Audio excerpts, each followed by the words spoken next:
वहां होने वाले अत्याचारों को बंद करने का एक ही तरीका है और कोई तरीका नहीं। 2 करोड़ बांग्लादेशी मुसलमान इस देश में आवारा कुत्तों की तरह घूम रहे हैं।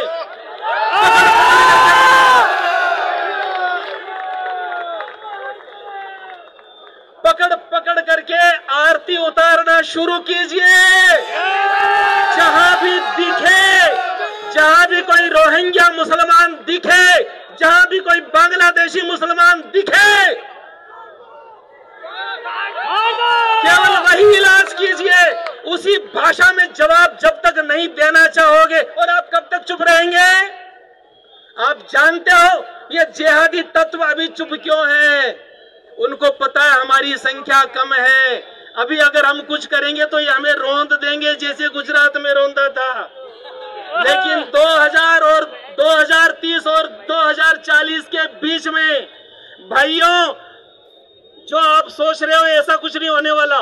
न तो आपको कोई वकील मिलेगा, न आपको कोई सरकार मिलेगी। उस समय पुलिस उनकी होगी, सरकारें उनकी होगी, क्योंकि आप तो हम 2 हमारे 2 और वो हम 5 हमारे 25। अरे तुम वोटों में मुकाबला नहीं कर सकते तो आप उनसे युद्ध करेंगे? भाइयों, जीत उसकी होती है जो अत्याचारों को पांवों के तले रौंद करके निकलना जानता हो।